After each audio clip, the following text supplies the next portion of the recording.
What's going on, guys? You're welcome to the David F. Haas podcast. In the studio with my buddy, my friend, Mark Pinot Grigio. Pinot Grigio. Yeah. What's going on, brother? Thanks for coming in. I didn't give you a little intro, but Mark was a University of Windsor volleyball player, Yes. right? Yeah, that was your big thing. But now he's moved into software development and started this great little company. We're gonna talk about that. We're going to talk about entrepreneurship. We're going to talk about spiritual growth. We're going to talk about happiness. We're going to talk about a bunch of shit. Stick in the wheelhouse. Yeah, man. And Mark's a wealth of knowledge and just an overall great guy. I love to be working with this guy. So thanks for coming on, man. Appreciate it. Yeah. Thanks for having me. You're from London, right? No, I'm a Windsor guy. You're from Windsor A originally? Windsor guy. But what are you doing in London now? It was kind of just the move. Like, I didn't want to be too far from home, but I wanted to be far enough from home where I didn't have to go home every weekend and hang out. And I also wanted to be close enough to my friends, but not close enough where I could still like get a crap ton of work done. Right. I actually used to work at the McDonald's Right here? right there. No shit. I used to work there. And with I that. worked there for like a full year. I used to run midnights there. No way. Amazing. How about that? Small world. I'll bring you back to your roots. Yeah. Yeah, man. Well, you finished off university and you got into business with a buddy of yours, and you guys have started this great software company. You ended up getting a pretty decent contract, like right off the get-go.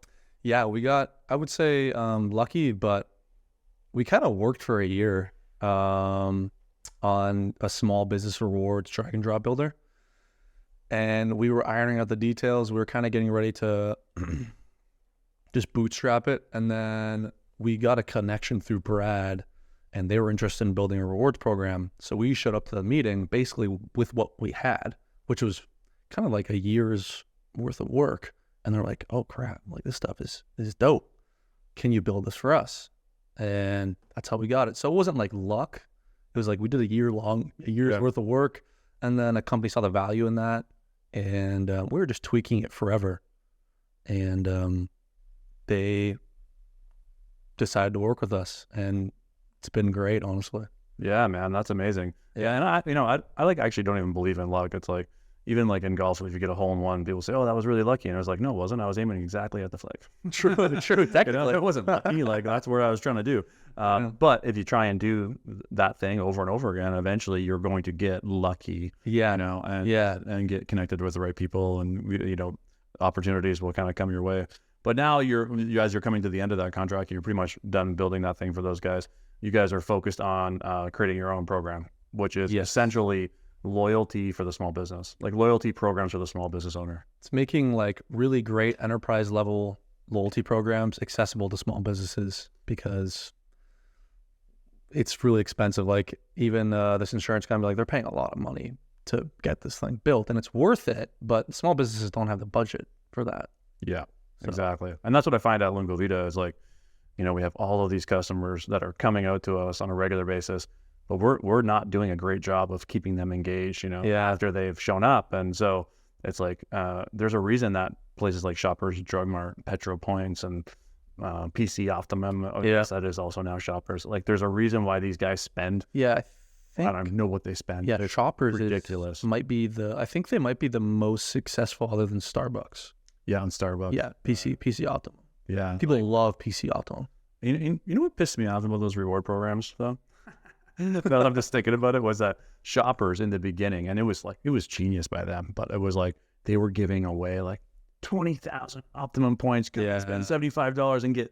And when this was like right in the time when we just had Harlow, she was a baby, we were buying diapers, and we had like hundreds of thousands of PC points. I'm like, this is amazing, and they just did that to get everyone on board. Yeah, and now that's essentially gone. Yeah, like every now and then they have some things, but I'm like But I mean, it was smart, but they got me hooked, and I don't really care if they know what my buying patterns are, and I'm sure there are benefits that I'm receiving. Right. Sure. Right. By being a PC. I mean, I'm still getting points every now and then. I get to get a free chocolate bar or something like that. That's the interesting ethics about business in this whole like information age, where it's like information on your customers is like king. Yeah. But it's interesting on where you can cross that line into where it's not ethical. because you do have to let people know about your stuff. If you have cool stuff going on, you want to let your customers know, and you want to let the right people know. But where does it cross the line into like, this is too invasive, or like maybe we're collecting too much data, or this is not ethical? Right. And I think that's where you're focused with the small business, which is more so about like, hey, just stay connected to our business. And every now and then we're gonna throw out some incentives for you guys just for being a part of this loyalty program, and reward people. And you and I were talking recently as like, I own Treehouse downtown Windsor there for 22 years. I bought it when I was 22. Insane. Yeah. And what an insane move. Also. Yeah. Oh yeah. That was also, how did you not fail? Yeah. Well, that's a great question. The thing that basically made me not fail at Treehouse was that I was willing to do anything it took to make sure that business stayed afloat. So if that meant literally selling my house and moving into an apartment, I would have. I didn't have to, but if it meant cleaning toilets, bartending, cooking food, being on the street in the freezing cold and promoting and telling people to come in, that meant calling people and being like, hey man, like I've been having a really rough week. Can you come down to Treehouse and help us like get a base crowd in? Yeah. Like it didn't matter what I had to do, I did it, and that was the reason for my success. But the other thing that was the reason for my success, and this is about this loyalty program, and I was doing it unconsciously, was I was always giving to the people that showed up regularly at Treehouse. Like if you were a regular at Treehouse, there was no way in hell that you had been bought a free drink by me. Right. Which there's some gray areas now with respect to the Alcohol and Gaming Commission, but now that I don't own the place anymore, I used to do it all the time. Yeah. Right. They've actually changed the rule now. You actually can buy regulars drinks, which is good that they opened that door. But I was doing it, when you weren't supposed to.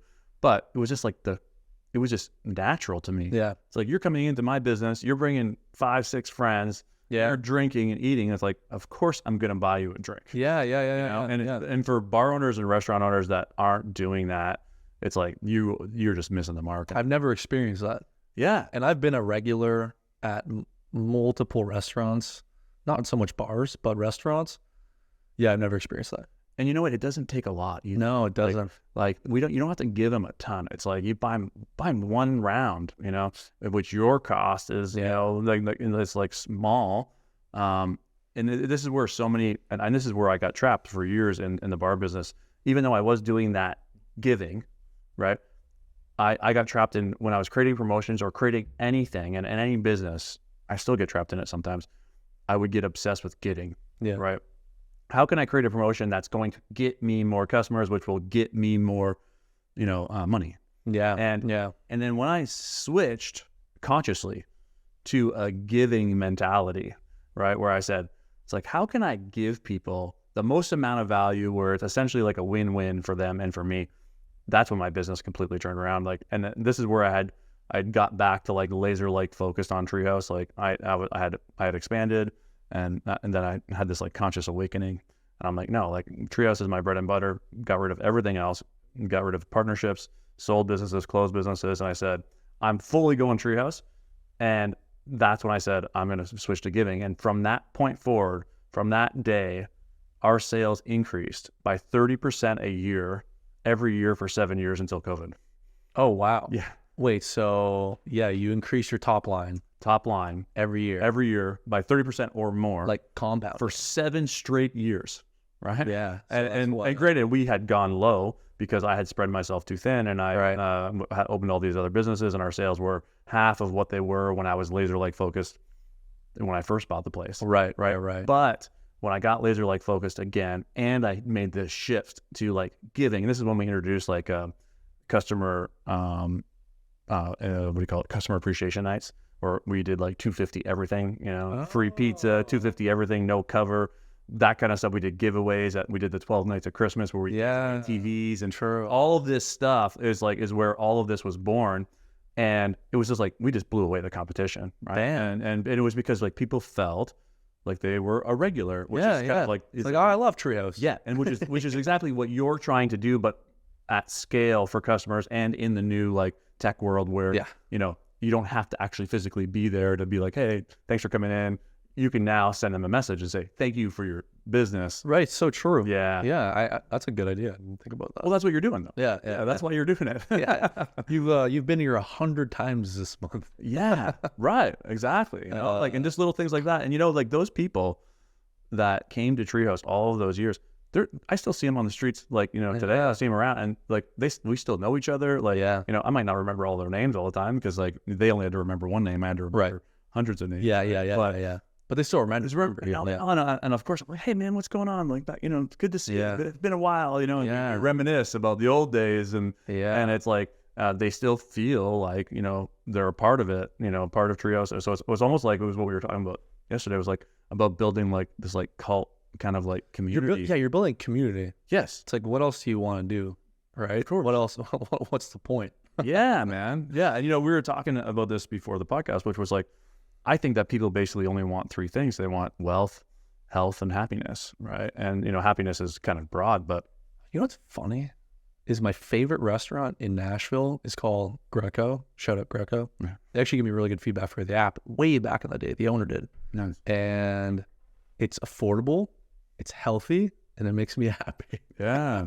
Yeah. Oh yeah, that's it. Even right? buying. Yeah.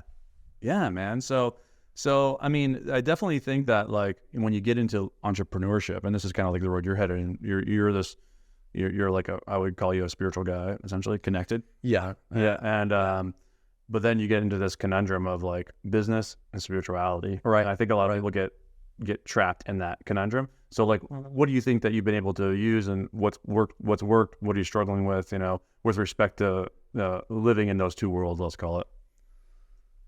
The thing is with the two worlds is they're so entangled. And when I started viewing my business as a spiritual practice, it kind of changed the game, where it's like, okay, now I'm not thinking about this on how I can make money.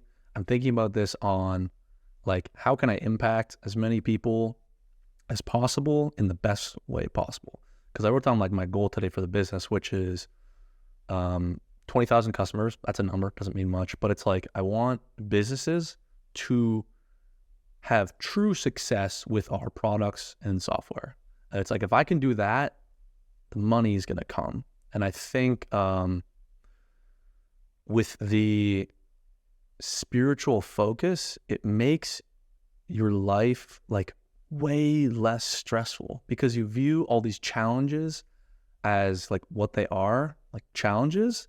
Like the stress is at the end of, it's kind of, I would say it's your choice, right? It's like you have these challenges, right? No matter what, you're going to be challenged in your life. And that's why I like business, is because you get challenged. So if you're getting challenged, you're growing, and you can either be stressed about it, or, and you know what, like being stressed is okay. Like everyone's like, fuck, don't be like, let go of stress. Don't be stressed. But it's like, dude, you're going to be stressed. Everyone gets stressed. Even like Andrew gets stressed. Mm-hmm.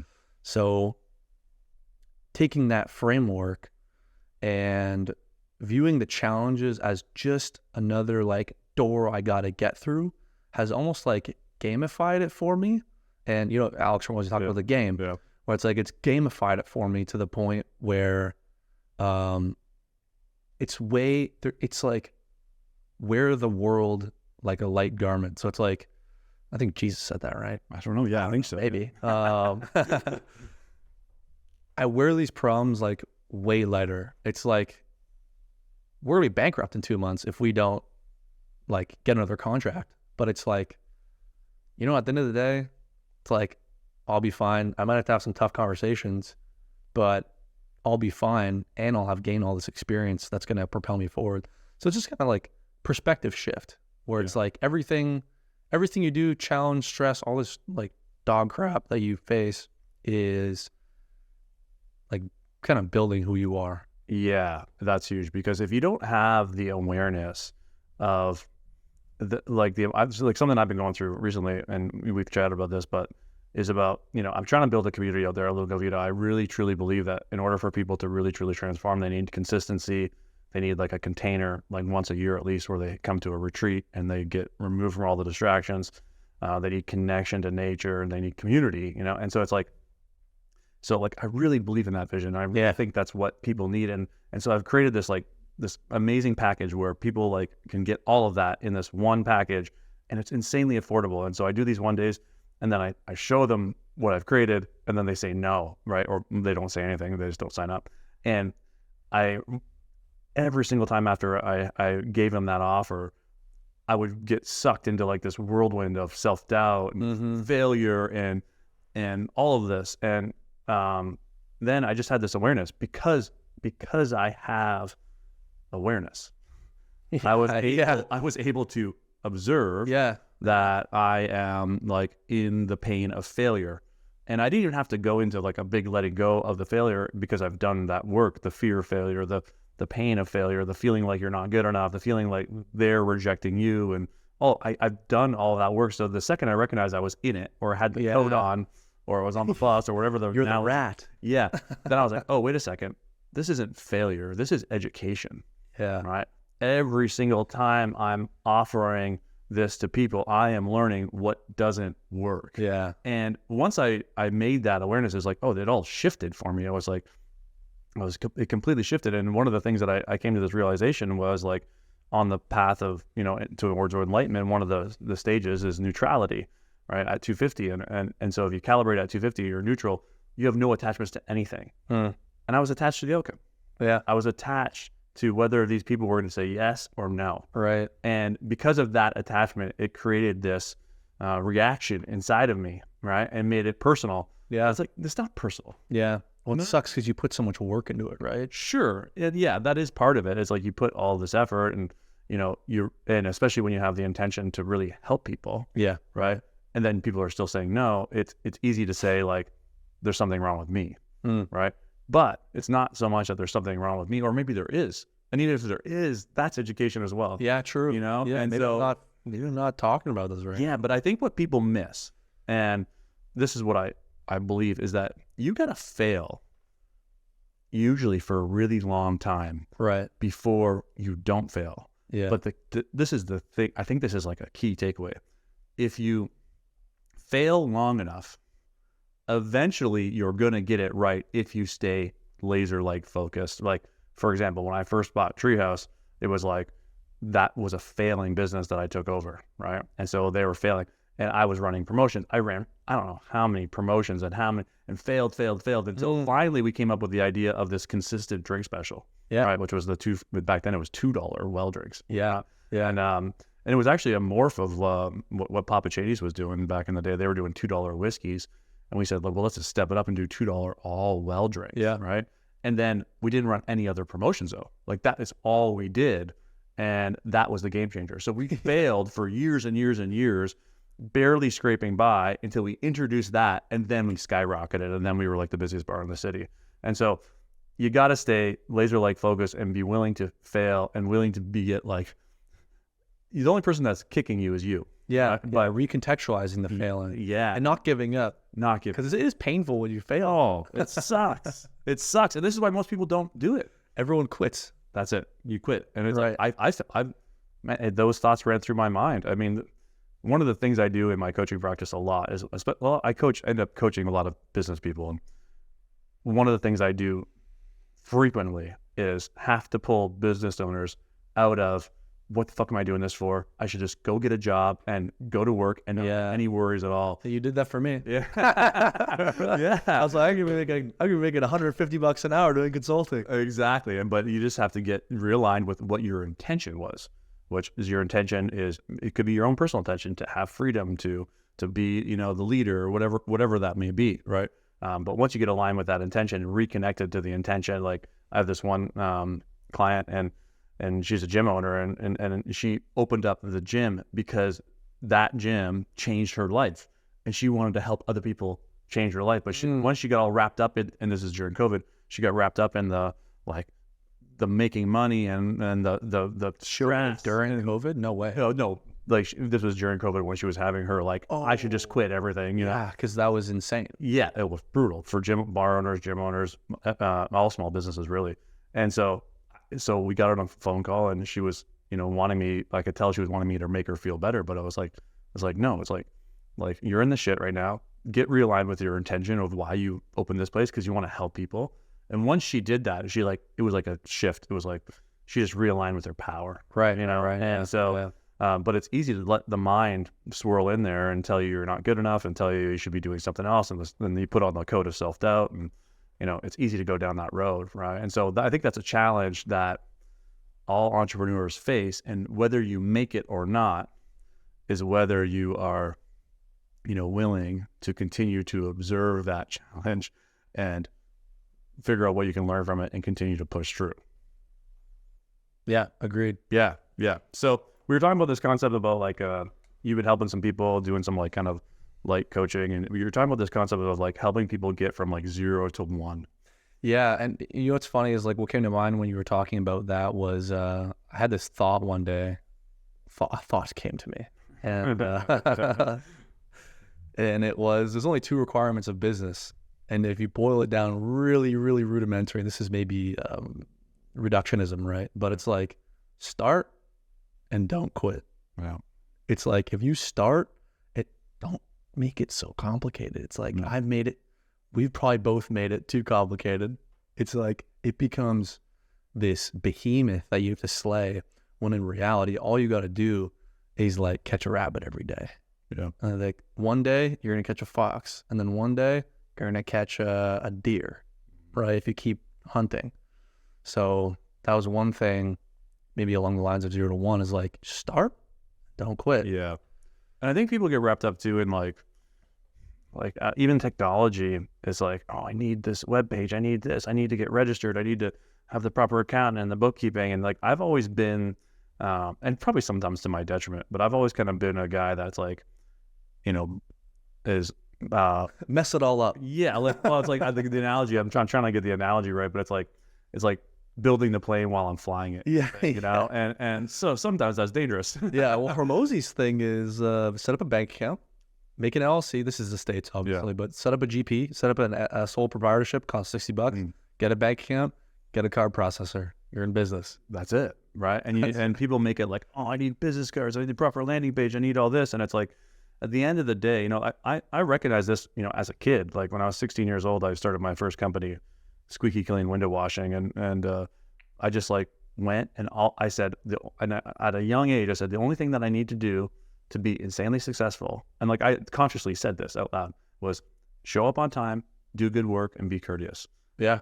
And that's all I did. Yeah. That company like just grew like exponentially, just so fast, right? And it was because that's it. If I was going to be 5 minutes late, I would call the customer and say, hey, we're running 5 minutes late. Just want to let you know. Yeah. People would love that. Yeah. And plus I was this young kid, and I'm sure that helped, True. But it's that simple. And if you see any service-based business, it's like, it's really just that. It's just like, just be nice, be courteous, do good work, just follow through with what you say you're going to do.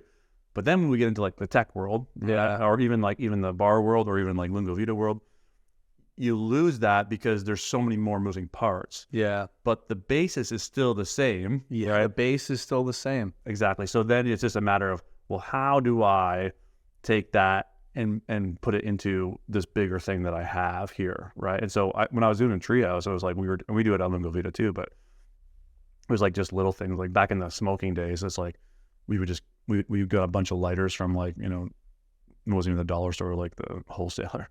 We get a big pack of lighters. So when a smoker say, hey, you got a light?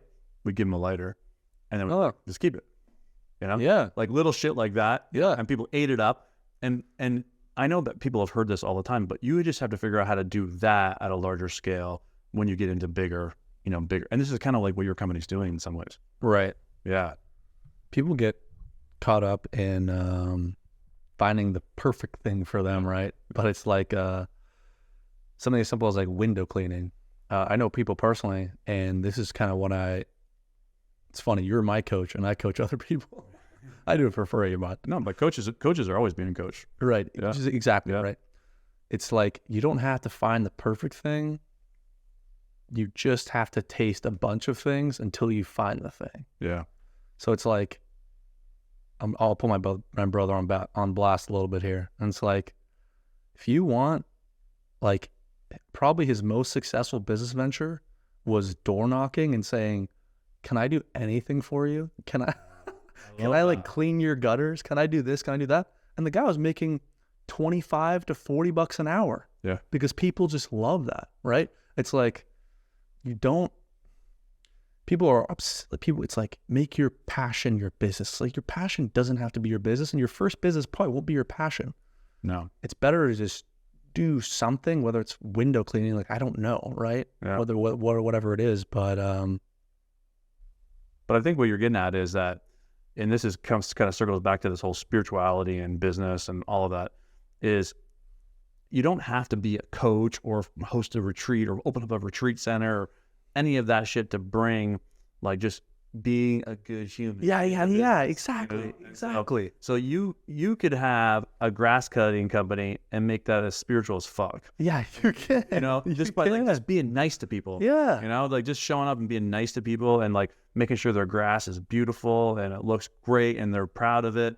Like, that is spiritual, you know? And so like what it all comes down to at the end is, you know, is just be kind and be good to other people. And if you do that, you can bring that into anything that you do. So you don't have to connect to like a passion or whatever else. Of course, it makes it a little bit easier if you really enjoy what you're doing, but really helping people will make it make you enjoy what you're doing. I have this exercise that I do in coaching all the time where I make people do like a lottery experiment, I call it, where I say, imagine you won $100 million in the lottery. Yeah. And I really make them write down what they would do. Yeah. Like what car they would buy or cars, what house they would buy, where they would travel. I really get them to get like nitty gritty. Right.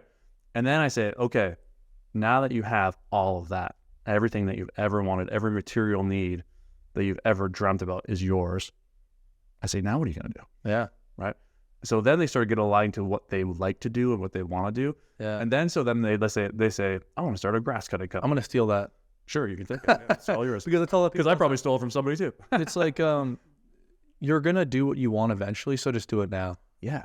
Right. Why put it off? But there's a deeper meaning behind this thing, right? Which is, so I say, now all your material needs, what do you want to do? Right. And Zach would maybe say like, I want to make films. Great. Okay. So now you're making films and you got this huge film company and you're making movies and you're the fucking #1 director in the world. Right. So now you're fulfilled. Yeah. Materials are needs. I said, now what do you do? Yeah. Right. And then people go, well, maybe I'd start helping people. and so the point of the whole exercise, one is to get them aligned with what it is they really want to do. Yeah. Right? So they can just start doing. Yeah. Second is at the end of the day, after all of the bullshit thoughts and our perspective has been met, we would all just help people. Yeah. So if you just start with helping people, everything that you've ever needed and ever wanted in your entire life is going to come into your life, and it's going to come into your life in like a flood. Yeah. Right. And the only thing that prevents that flood is us trying to control it and get into like the getting game and trying to help ourselves before we help others and, you know, all that shit. Like, when I say help ourselves, I mean help ourselves like in getting. Like, I need to get this material thing. And so most people say, I'll help people when. Right. Which is completely backwards. So it's exactly what I was saying, but you have a way better way to explain it. You're going way deep. So it's like knocking on someone's door and being like, how can I help you today? And how ironic is it that that was your brother's like most successful business venture? It was just like insane. I just want to help. Yeah. What is it that you need? Right. Yeah. And that's doing it. Like it's amazing. Right. So yeah, I think that's cool. So like, let's circle back to this 0 to 1 and talking about like, you know, you've been coaching some people, and if we're holding in mind this idea and people are listening to this podcast and they want to get value, it's like people want 3 things. They want wealth, health, and happiness. And we've talked about the wealth, right? Which is like, just help people, do a good job. And that's even if you have a job. Like if you have a job, just go the extra mile. You can you can succeed and make a shit ton of money working for someone. Actually, I heard, who did I hear?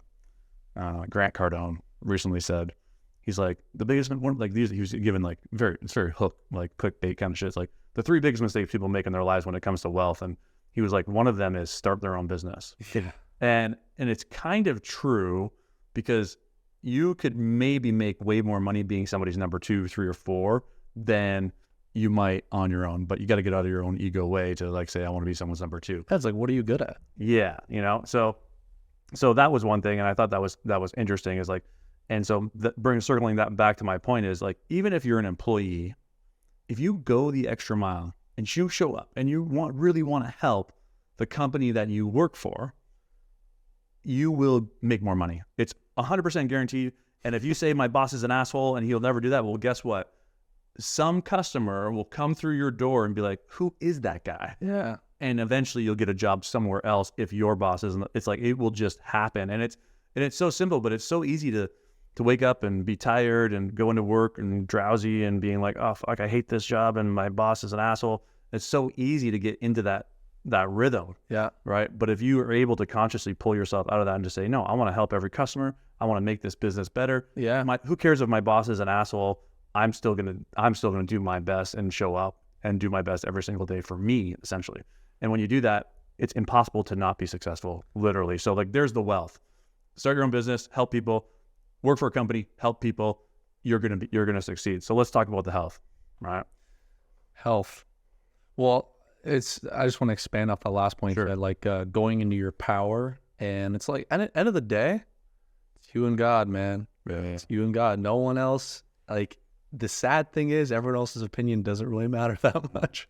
And whatever you believe in, right? It's like, some people don't understand. Like, if I think this maybe goes both ways. If I think I'm right, if I know I'm right and I pray about it and I genuinely reflect and I think I'm right, like, you can't change my mind, because I know the work I do to get to the point of this is right for me. This is the truth for me. So end of the day, it's like, you got to live your life just knowing that, I guess it's like, it's kind of for you, but it's not for you. Yeah, I think what you're talking about, and this is what I really teach a lot of, is surrender. Yeah. It's like, it's this recognition that it's not my will, it's thy will. And people get all fucked up when you use the word God, and so like, God doesn't have to be a man in the sky, like, God can be whatever it may be that is higher than yourself. So I always use the analogy of love. It's like, you can't see love, you can't taste it, you can't hear it, right? You can feel it. You can feel it, but you can also feel God, right, as well, right? And so the presence of God, the presence of love. So it's like, you can feel it, so it exists. Like, if you're not a father yet, but it's like, when you have a daughter or a son, like, there's no question that the field of love exists when you connect to having a kid, right? And so, but you can't. It's not tangible, right? It's not in of this world. It's an energy. And so, to me, my interpretation of God is essentially that: is this the energy of creation, the energy of the all-seeing, I think the all-knowing, all-present, all-powerful energy that is responsible for like our creation, right? And so, it's a good way to put it. Yeah, so everyone can connect with that. Yeah, so that's actually what helped me get back aligned with God, was the term infinite intelligence. Yeah. It's just this understanding that there is an intelligence that's greater than anything that I could ever fathom. It's like kind of like if you get into the vaccine talk, right? And so like, I don't know, we could go down that road right now, but like we won't. we won't go down there. But if you get into like the vaccine talk, right? And so a vaccine is essentially humans, mankind, thinking that they know better than God. They know better than billions of years of evolution. Right, yeah. Right? Yeah. And so that's why when you really connect to the truth, you're like, fuck, I'm never going to do that ever in my life. Right. And so that higher intelligence that's responsible for everything, right, that's been around since the beginning of time, is like, that is what I started connecting to. That allowed me to get out of this, all of the predispositions that go along with the word God. And so, but when you start to align with thy will, that's when things move from like force to flow, right? It's like, you can chill. Oh, because you know everything's gonna be fine. Like when I went from atheism to theism was the first time in my life I actually like exhaled. I was like, oh my God, thank God I don't gotta do it on my own anymore. Like, thank God I could literally wake up every morning and ask divinity, what do you want me to do? And I could just live my life like that and everything would be fine. It actually would probably be better. It actually guaranteed would be better. But that's scary as fuck though. It is scary. Right? Yeah. And so let's talk about that. Like, so you went from being like a non-believer in anything, right? And it was all about you. You were the center of the universe, essentially, kind of thing. Yeah. Feeling. Egomania. Yeah. Megalomania. And then, so what happened? Like, what created the shift? I boil it down. This is actually good for me. I boil it down to three things. So it was 3-point sermon. Okay. Miserable and fed up with my life. Someone in proximity who was happier than me and had a better life, who was theistic. Pablo. You know Pablo. Oh, yeah. You know Pablo before I knew Pablo. Yeah. Before I met you. I met you through Pablo. Yeah. Sorry, I've known Pablo for a while. Pablo's not this god or anything. No. He's a good guy. He's a great guy. He's a great guy. He's very spiritual. very spiritually advanced. So I was like, what's this guy got that I don't got, right? It's all about I've got a better life, right? And I got really into Wim Hof. So the Wim Hof method. And that kind of like fractured my sense of reality, where it was like Wim Hof kind of taught me the power of the mind. And when I learned the power of the mind, I was like, okay, if the power of the mind is real and logic isn't, like, logic is great, right? But there's so many instances, well, I'm going to speak from personal experience where logic has not applied, right? So as soon as you get out of logic and like the way you think the world is supposed to work, Newtonian physics, you're kind of Earth your universe just shatters. And it's like the best shattering ever, because you're like, oh, wow, like other things that I don't think are possible are possible. Yeah, give an example of that. So, because I think a lot of people get trapped in this Newtonian paradigm that A causes B, and it's hard to see beyond that especially if you're just being introduced to it. So what shattered it for me, what people can relate to, is I used to do cold plunges because of Wim Hof. And I worked up to like basically a 20-minute cold plunge at 1 degree Celsius, which technically is like impossible. Like technically it's like you go into hypothermia in 5 minutes. Right. Everyone I ever talked about what I was doing, it's like, bro, you're insane. Like you can't last that long in water. It's a common human belief. The human belief is that if you go into cold water, you're going to die. But in that moment, I found out, I was like, wow, if everyone's wrong about this, if the world is wrong about this, what else is the world wrong about? And then in that moment, I felt, this is like just my experience. I felt a very warm, and people describe this commonly.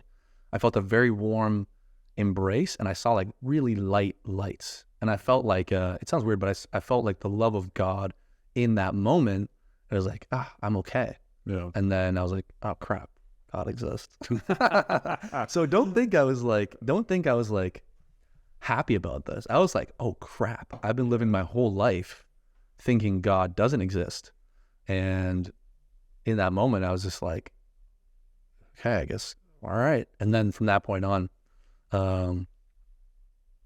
changed my life. Yeah, for sure. And I had similar experiences. And it was like, I tell the story a lot about this moment I experienced of like peace, which is like level 600, and so it's like, it's the state of enlightenment essentially. And I was running for the locals here in Windsor. I was running up Blue Heron Hill, and like, I don't know what happened, but I was in this great space, spiritually. I was meditating for like 30 minutes to an hour a day. And I was just feeling like really connected. And this is before, like, I was in the God space, I guess, already. Like, I was saying the word God and believed in God, believed in the energy of the universe, But on this day, I was running up the hill, and I just felt a similar, like, it was almost like the sense of me, Dave, like melted away. Yeah, melted. And I wasn't even an observer of Dave. I was just one with all. Yeah. And when I say there wasn't even a sense of I. It was just like this energy that was intermingled with everything. And it was like, and in that moment, I guess I did observe like my path. Like I observed it all. I observed like Lungo Vita, and like I observed like a space where I was going to do the work, and I observed how I was going to help people, and I just saw it all. And I saw the healing that still needed to happen for me to get to where I was going to go. Right. And so, and it was like the most, uplifting feeling. It was like a rush of energy just flowing through. It was like I felt like I could explode. And then as I started coming down the hill, I started pulling out of that state, right? And as I started bringing awareness, the more awareness that I brought to the state, the more I got pulled out of it. Yeah. And I was like, no, like, please let me stay here. And then as I got to the bottom, then I started being able to look back and observe everything that had just happened. Yeah. Because I was back in my mind and body, and that is like the observer essentially, right? Like where I moved to observer, I was beyond observer, right? And so I moved back into observer. And then I recognized that like in that like uphill, up and down was like a mile, I was surrounded by animals. Like not like one or two. I'm talking like 8 rabbits, 2 pheasants, 3 snakes, butterflies, hawks. Like I'm not joking. It was like maybe, who knows? I don't even know if it was real because I wasn't even there essentially. Right. But it was like this overwhelming connectedness. And the way I think what happened was I was just like radiating this energy, and it was just like attracting everything to me, like even the grass and the trees and you know. And so after that, it was like I've been just like trying to get back there essentially. And, you know, and that's been the work, is like this to continue this path. And so after that, that was my moment of like my eyes opened up, and I came to this realization that I am something so far greater than my mind and body, like so far beyond. I'm one with all. Yeah, that's the realization, is that you're greater than the body. And then in that moment, like it's like my fear of death just like completely melted away. It was like not that I welcome death, but no fear of death. Yeah. Right? Yeah. That's a very different distinction. Yeah.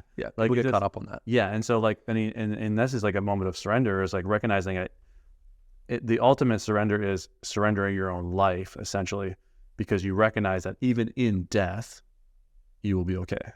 Surrendering your life. Yeah. Like surrendering your idea of what your life is, your egoic dreams. Yeah. So okay, so we're that's tuning in. Well, that's tuning into 2 of the categories, which is happiness. Yeah. And you know, one of the things that I observed as I was started tuning into like God and the whole energy idea of God was that a lot of like really uber successful people, they get up on that stage, the first person they thank is God. Yeah. You know, and I started noticing that more. Dude, I never understood why the athletes were all religious. Oh yeah, I had no clue. Yeah, but then when you realize being an athlete is maybe one of the hardest things you could do, honestly. Yeah. It makes sense now. Yeah. I was always like, these guys don't know what they're talking about. They got a belief in something greater than themselves. Yeah, right. Which is like, you know, sometimes people, they think it's hard to realize because a lot of these athletes appear to be like these egomaniacs, but it's like they do have a belief in something greater than them, right? And so that is for sure a proponent to being fulfilled, being happy, being successful, you know, like, so that kind of covers too. We've covered success and we've covered happiness, right? Which we also kind of covered health in there a little bit as well, you know. And so when you think about health, because you're a healthy guy, you're like very aware of like, you know, chemicals and shit that you're being exposed to, right? All this kind of stuff. Actually, quick crazy story is that we have a little Chihuahua, and that dog started getting hives all the time. Like every 2 months it would get hives, right? And we couldn't figure it out forever. And then it came into our awareness that it was candles. Oh, no way. Right? And so we were like, just stop burning any candles whatsoever. Yeah. Dog hasn't had hives in 3 years. Bree was actually just saying she got a memory on her phone, like bees with hives or whatever. And she's like, it's been 3 years since that dog got hives. And it was because of the carcinogens in candles. Because candles are like, oh, they're fucking death. You might as well, if you have candles in your house or you're listening to this podcast, go home and throw every single one of them into the garbage. They are fucking like literal and air fresheners machines. Yeah. You know, they are like, they just get them out of your house completely. And I'm sure there's natural candles and all that stuff, but like a regular candle that you're getting at Bath and Body Works. Oh my God. You might as well just fucking put your lips around a tailpipe. Yeah, like it's the exhaust is cleaner. Yeah, isn't that a stat? It's like the exhaust is cleaner going on. Oh, probably. Yeah, I don't know. Well, the exhaust now is super clean. Yeah, obviously you don't want to fucking suck it in. Well, you don't want to suck it in, but like so yeah, health. But health in general though, and so I think one of the big things, and this is where I really help people, is recognize that health, it goes beyond the physical body. Yes, it's important to exercise, to put good things into your body. But I think what's even more important is to recognize like what's happening at emotional and mental levels, right? Because they will manifest as physical symptoms, right? And even going cart before the horse, if you're exercising because you hate your body, that can be detrimental. It's not really all about the action. And you know what's funny is what's coming to mind is Christianity gets tripped up on the behavior modification a lot, where it's like, don't sin, don't do this.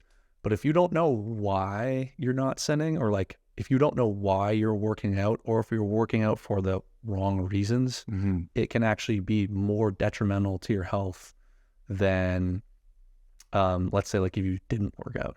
Or it's like, if you're going on a diet because you hate your body, it's like, it's going to be way less healthy. It's going to have way less of an effect on you than if you're going on a diet because you love your body and you want it to be very healthy. It's like, if you work out because you love your body and you want it to be as healthy as possible and you want to take care of it, that's way more powerful than if you...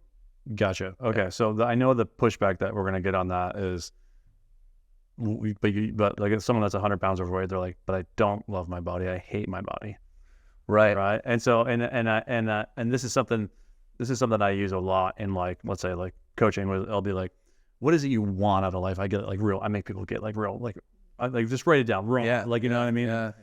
Most people are never honest about what they actually want. No. And so their whole life. So when let's just use a 100-pound overweight person, they're going to say, I want to be fit. I want to be 100 pounds less. Okay. And so then I say, okay, so now let's tune into the fact that it's not that you want to weigh 100 pounds less. Yes. It's about how you're going to feel when you weigh 100 pounds less, or how you're going to feel when you become a multimillionaire. And so let's just say, so how are you going to feel when you weigh 100 pounds less? Then the person might say, I feel confident. Right? And then we'll say, okay, well, that means that you don't feel confident right now. You're right. Why not? Right. And the answer is not because you are 100 pounds overweight. Yes. Because you were 100 pounds overweight because of this. Right. So we get them to tune into the fact of like why they're not feeling good inside. Because here's the thing. Every state that you seek already exists for you. Like, if you can have it, whether you get the thing or not, right? But we just have to tune into what we did that began blocking us from allowing that. Like, you look at a little kid, like they just like let the joy flow. Like they laugh, like Harlow will fucking laugh and roll around on the ground. Like, it's so funny, right? You know? And so it's like, but at some point someone said like, hey, you're being silly. And then she doesn't roll around as much. And so we start to put up these walls. And then before we know it, we are so far removed from who we truly are, which is the state of love. Right. Yeah. That we can't even reconnect to it. Right. Yeah. And so like, that's kind of like what I do with my clients, is get them to reconnect to that state, you know? So, but let's just go with that, is recognizing there is a root source behind all of that. Right. And getting outside. So if you're saying you got to love yourself, right, is like, what does that look like for somebody who doesn't, right? It's like, well, one is you got to tune into why, you know. Anything else that you think that comes to mind there? The funny part about anger is it's actually not bad impetus for change. Let's say if you're apathetic, like let's stop calling things bad, or it's like anger isn't bad, because if you're apathetic and you're depressed, anger is actually good for you because it makes you take action. Yeah. You don't want to stay there forever. You want to transition into a more, I'm okay with how I look. I accept how I look. Yeah. Or that it's like, I'm going to like do everything I can to make my... Well, the apathetic person would be like, nothing ever works. I've tried every diet. I'm never going to be healthy. Yeah. And then also like, my life sucks anyways. I might as well just fucking eat like shit. Like, that's the apathy. The angry person, no one's going to love me anyway. Yeah, right. That's the apathy. The angry person is like, fuck this, you fucking fat piece of shit. Get the fuck in the gym, right? It's like, so there's energy and anger. So yes, you're right. Is that anger is technically, on the scale of consciousness, we view it as a lower state of consciousness, but it's way better than apathy. And I think a lot of the fitness industry revolves around anger, actually, when I think about it. And I guess the proposal we're making is some place where it's way more sustainable long-term, and you're actually happy with your progress instead of making progress and being unhappy anyway. Yeah. Because that's like, dude, the most jacked I've ever been, still unhappy. Now I'm like kind of a normal guy. I'm in really good shape. I'm kind of a normal guy, but I'm a lot happier because, I kind of accept my body the way it is. Right. And That doesn't mean you don't get after it and really like try to strengthen it to honor your body, I guess. But it's like, it's okay, man. You don't got to be jacked, and like all these jack guys are on steroids anyway. So it's like, dude, it's so fucking true, man. it's okay, man. Like It's fucking you're perfect. You're where you are right now is exactly where you're supposed to be.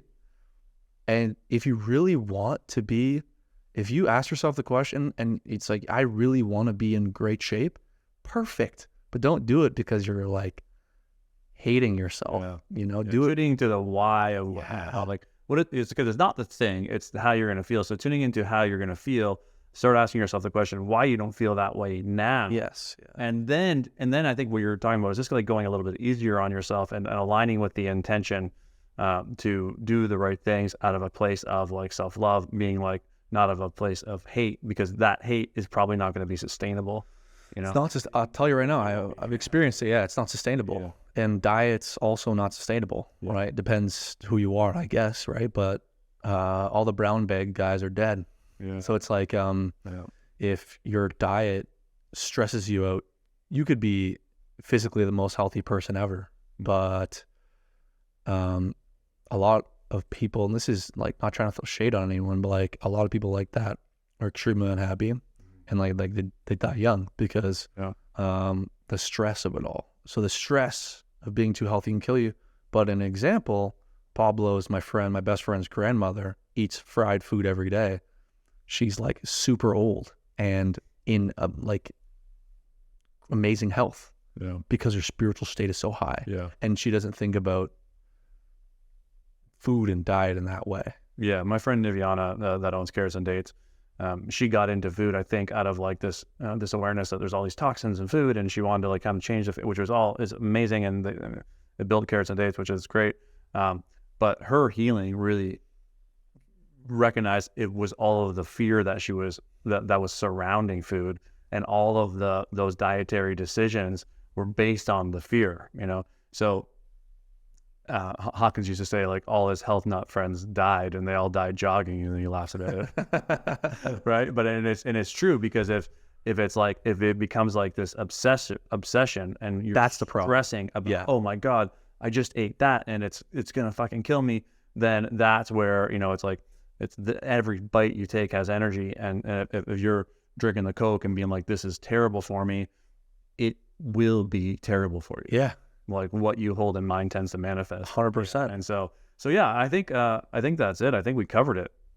Like, let's recap this. Wealth, just be a good person and do good work. And show up And serve. Don't quit.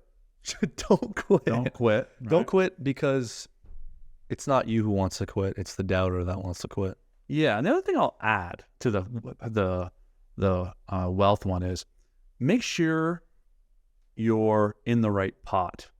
Okay. And so the meaning, if you grow up in the pot of bricklayers, right, that pot can only produce a certain amount of a certain size of tree. Now, of course, there are the trees that break free from the pot and start a huge construction business and all of that, right? But your pot is limited, right? So just be careful of what pot you're putting your energy into, that you're watering and nurturing, because you want to put your energy into a big pot. Like, for example, you're in a big pot, which is like software development. Yeah. It's like it's infinite of like how high you could go. Yeah. And the restaurant business, I would say, is a small pot. It is. And yeah, sure, every single restaurateur wants to turn into a franchise, but like that's like is like, again, like the very few that break out from that small pot and then get replanted into a bigger forest that move into like the franchise. Like these are like the Boston Pizzas, the McDonald's, this kind of stuff, right? So it's like with wealth, just look at what pot you're getting into. That's good advice. Yeah. So like anyone who's looking to go from 0 to 1, that's great advice. Yeah. It's like, look at the opportunity vehicle from a grand scheme of things. And it's like, dude, be honest with what you want. If you want $10 million, don't start a restaurant because you'll never make $10 million, right? It's like the window washing company, right? So it's like, be honest with what you want. I know people who just want to do a job they like. Yeah. Yeah. It's like, bro, if you want that, there's nothing wrong with that. Yeah. And there, it's like, you don't get all really worry about what opportunity vehicle you're in. But when I chose software, that's the main reason. I chose it because when I was doing pools, I was like, this does not scale. Like this is, and if it does, it's a ton of moving parts with skilled labor. Yeah. Like unskilled labor. Sorry, unskilled labor. Yeah. A ton of contractors who are hard to train, and then they just leave whenever you train them. Yeah. So that's really good advice. Yeah. Okay. So watch the pot, do good work, but get aligned with like what it is you want to do. But like, look at the pot and just be a good person and really show up with how can I serve these people. And if you get aligned with that intention, you're going to be successful.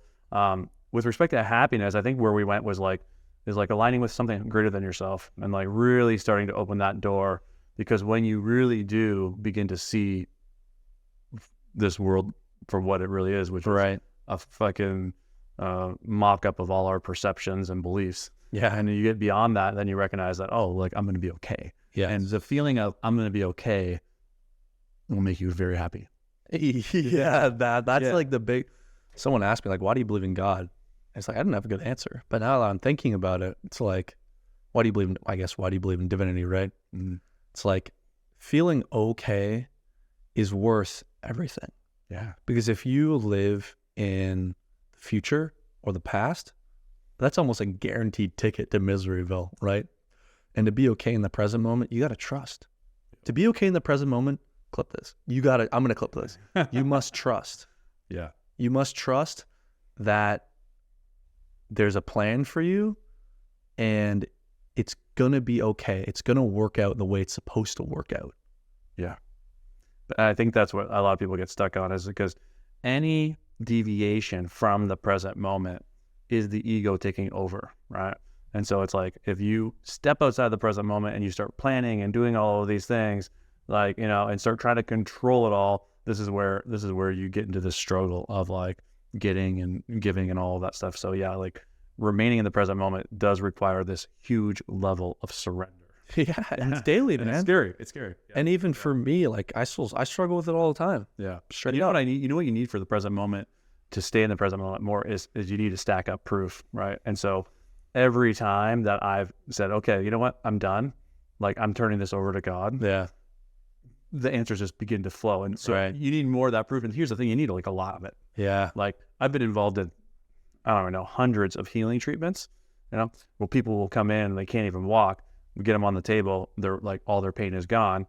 And I still don't believe it sometimes. Yeah. You know? And so it's like, I'm just starting to. Yeah. And I'm just starting to talk about it openly, be like, dude, this is real. Like conviction. Yeah. It's like it's like the same way I try to be as a CEO. Is like, this is what we're doing. So it's like, if we have data, this is a great quote. If we have data, let's look at it. If we're going with opinions, let's go with mine. Yeah, I love that. And then to sum it up, which is health, is about learning, tuning into like the why. Tuning to like why you want to get to where you want to go, why you want to be healthy, and understand why you're not there, and then moving forward with like self-love and acceptance, as opposed to sustainability. Yeah, you want to make it sustainable, because you can get shredded for a month. Yeah, it's gonna be really hard to stay shredded if you don't have a good why. Not get consumed with all the fear around food and toxins, and it's good to become aware and eliminate them, but we don't want to like look at every single thing that we're putting into our body and be like, oh my God, there was this in that. I didn't realize it. That's a huge shift now in social media. There's a lot of pride around it. It's all pride, right? So it's like the way I eat is better than the way you eat. And it's like, we all know it's well, obviously minimize toxins wherever you can, but the stress you create in yourself about the food you're eating is worse than the food you're eating. So just, if you don't resist, I just think of my life as don't resist. It's like, if someone offers you a cupcake, eat the cupcake. Yeah. If there's pizza at the thing and you're hungry, you just have a slice of pizza. Yeah. None of that's going to kill you. Unless you think it is. Unless you think it is. Yeah. And what's going to kill you is the fear of it, right? So that's changed my life. Yeah. I've lost 20 pounds in like 3 months just by utilizing those principles. So it works. Right. Yeah. Awesome. Well, thanks for coming on, man. It was awesome. We got to do that again. we'll do like a 6-month check-in and see where the business is. Yeah, that'd be sick. That'd be sick. Yeah, love it. Sick. I love it, man. I really appreciate you taking me on as a student because I just benefit even from being aligned with you in any way, right? So I appreciate it. Yeah, I love it. You're the exactly kind of guy I love working with. Is just like motivated, willing to learn, just want to just kind of like just absorb as much as you possibly can. And you've seen the growth, right? Like even from when I first came to you, I was like, I don't even know if I want to do this. Yeah, yeah, man. Yeah, that's the first thing we always pull people out of. Yeah, awesome, man. So yeah, thanks for coming in. And then your company is called Regulars & Co., right? Regularsandco.com. Yeah. So that product is launching soon. In the new year. Yeah. Yeah. Yeah. This is keep an eye out for that. if you know of any small businesses who would benefit from a Starbucks level rewards program, Regulars & Co., pay $100 to whoever gets us some business. Yeah, love it. Cool, man. All right, awesome. Thanks for coming on. Thanks for tuning in. If you guys haven't already, just make sure you hit that subscribe button, and we'll see you again next time. Cool.